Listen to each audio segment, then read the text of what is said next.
రెండో ప్రశ్న అడగాల్సిందిగా శ్రీమతి అన్నపూర్ణ గారిని. వారు అడిగేటువంటి అంశం సంఖ్యా దర్శనం. అంటే మీరు శ్లోకం చెప్తారు, అది ఏ అధ్యాయంలో ఏ సంఖ్య కలిగిన శ్లోకము అన్నది. అధ్యాయంలో సంఖ్య మీరు చెప్తారు, ఆ అధ్యాయంలో ఆ సంఖ్య కలిగినటువంటి శ్లోకం ఏమిటో అవధాని గారు వివరిస్తారు.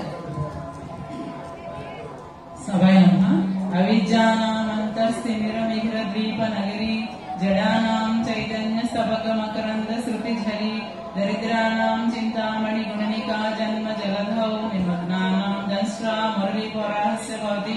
సభాసలకు నమస్కారము, అవధాని ఆశీస్సులు, పెద్దలకు నమస్కారములు. నేను అడిగే ప్రశ్న 16వ అధ్యాయం 21వ శ్లోకం. 16వ అధ్యాయం 21వ శ్లోకం. 16వ అధ్యాయంలో 21వ శ్లోకం ఏమిటి అని వారు సంఖ్యను చెప్పారు. సంఖ్యని ఆధారంగా చేసుకుని అది ఏ శ్లోకమో ఇప్పుడు అవధాని గారు చెప్తున్నారు. 16వ అధ్యాయం 21 అంతే కదండి. 16, 21 ఈ రెండిట్లో ఏదైనా మీ వయసు ఉందా? 16 గాని 21 గాని? 21 అండి. 21 మీ వయస్సు బాగుంది. ఇందాక ఈగో గారు అడిగిన ప్రశ్నలో కూడా ఔచిత్యం ఉందండి. ఎలా అంటే వారు 10వ అధ్యాయంలో అడిగారు, అలాగే 8వ అధ్యాయంలో కూడా అడిగారు. 10-8 కలిపితే 18 అధ్యాయం భగవద్గీత. అలాగే మహాభారత యుద్ధంలో 18 అక్షౌహిణులు సేన. ఈ రకంగా తీసుకుంటే సంఖ్యా విశేషణత్వం కూడా ఇక్కడ కనిపిస్తుంది. అవధాని గారు, ఇప్పుడు ఆవిడ మీ వయసు గురించి అడిగారు, మీరేమో 18 అంటున్నారు. నేను ఎప్పుడు యంగ్ అండి, యంగ్ లుకింగ్ మనకు కనిపించాలి కదా. ఇప్పుడు ప్రశ్న అడిగిన వారు అప్రస్తుత ప్రసంగం అంటారు.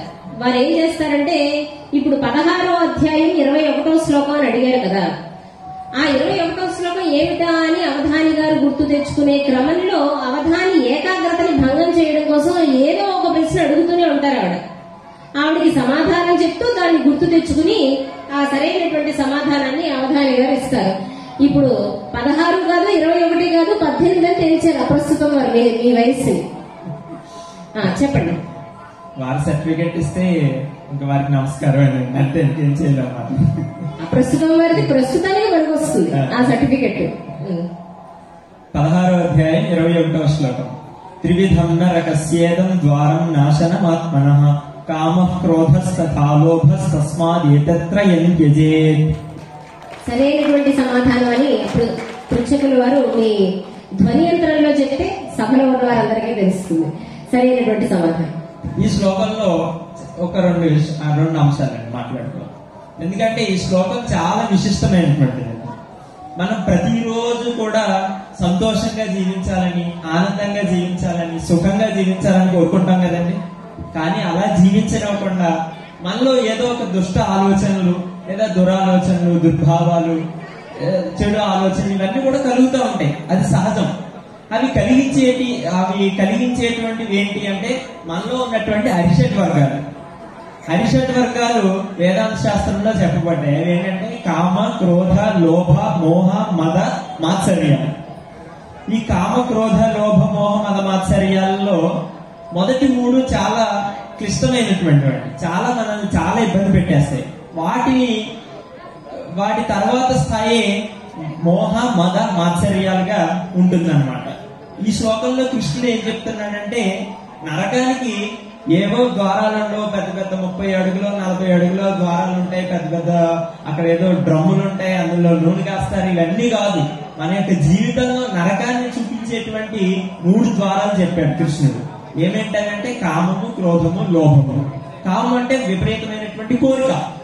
మనం ఏదైనా ఒక వస్తువు మీద, అది పరస్పర వ్యక్తుల మధ్యనే కాదు, ఏదైనా ఒక వస్తువు మీద మనం తదేకంగా దాన్నే ధ్యానిస్తూ ఉన్నప్పుడు, లేదా దాంతో బాగా సంబంధం పెంచేసుకున్నప్పుడు, నాకు సంబంధించింది, దీన్ని ఎవరు ముట్టుకోకూడదు అనేటువంటి భావాలు మనలో కలిగి ఆ కామం వల్ల క్రోధం చెల్లిస్తుంది.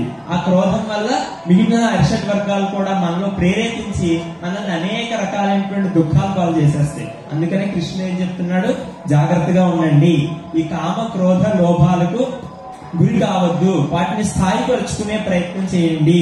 అది ఎలా సాధ్యమవుతుందంటే జ్ఞానం ద్వారా సాధ్యమవుతుంది. తర్వాత ప్రక్రియకి వెళ్ళాలి. భగవద్గీతకి ఉన్న ప్రత్యేకత ఏమిటంటే మనం లలితా సహస్రాన్ని పారాయణ చేస్తాం, విష్ణు సహస్రాన్ని పారాయణ చేస్తాం, శివ సహస్రాన్ని పారాయణ చేస్తాం. ఈ పారాయణ చేసినప్పుడు మనకి విష్ణు సహస్రనామాలలో ప్రతి నామానికి అర్థం తెలియకపోవచ్చు, అలాగే శివ సహస్రనామాలలో ప్రతి నామానికి మనకు అర్థం తెలియకపోవచ్చు. అయినా సరే ఆ సహస్రనామాలు పఠించడం వలన మనకి వచ్చేటువంటి పుణ్యం ఎటు పోదు, మనకే వచ్చేస్తుంది. అంటే మనం తెలిసి వేసుకున్నా తెలియక వేసుకున్నా మన ఔషధం ఎలా అయితే పనిచేస్తుందో, ఇది ఔషధము అని తెలిసి వేసుకున్నా తెలియక వేసుకున్నా కూడా ఔషధం పనిచేయడం అనేది ఖాయం.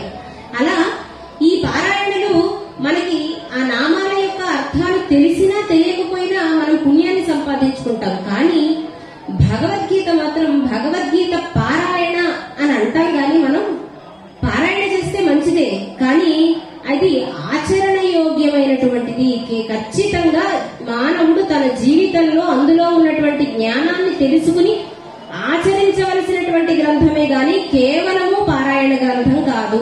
భగవద్గీత మనం మన నిత్య జీవితంలో ఎలా నడుచుకోవాలి, ఒడిదుడుకుల నుంచి ఎలా బయటపడాలి, మనలోనే ఉండే శత్రువుల నుంచి, ఇప్పుడు అవధాని గారు వివరించినట్టు మనకి బయట శత్రువులు ఉన్నారు అంటే దాని అర్థం మనలో శత్రువులు ఉన్నారు అని. కామ క్రోధ లోభ మోహ మద మాత్సర్యాలలో ఏదో ఒకటి గట్టిగా మనకి పనిచేస్తూ ఉంటేనే బయట శత్రువులు ఏర్పడతారు. ధర్మరాజుని అజాత శత్రువు అని అంటారు. అతనికి శత్రువులు లేరు అంటే దాని అర్థం ఇంద్రియాలని వశంలో పెట్టుకుని అరిషడ్ వర్గాలకి తావు లేకుండా సర్వవేళ సర్వావస్థని యందు ధర్మానికి నిలబడి ఉన్నాడు కష్టమైనా సరే. కాబట్టి శత్రువులు లేరు ధర్మరాజుకి. కాబట్టి గీత అన్నది గీతా పారాయణే కాకుండా గీతని పారాయణ చేస్తూ అర్థం చేసుకుని జీవితానికి అన్వయం చేసుకుని ఆచరణలో పెట్టడమే శ్రీకృష్ణ పరమాత్మ మన నుంచి కోరుకుంటున్నది. మన జీవితానికి ఒక కరదీపిక, ఒక టార్చ్ లైట్. చీకటిగా ఉన్న మార్గంలో ప్రయాణం చేస్తూ ఉంటే చేతిలో ఒక టార్చ్ లైట్ ఉంటే ఎంత ధైర్యం ఉంటుందో, అలా ఎటుపోవాలో తెలియని స్థితిలో ఉన్న జీవితానికి భగవద్గీత ఒక మార్గదర్శకంగా పనిచేస్తుంది అని అవధాని గారు చెప్పినటువంటి మాటల్ని కొనసాగిస్తూ చెప్పిన ఈ మాటల్ని విన్నందుకు ధన్యవాదాలు తెలియజేస్తూ తరువాతి అంశాన్ని అంత్యాక్షరి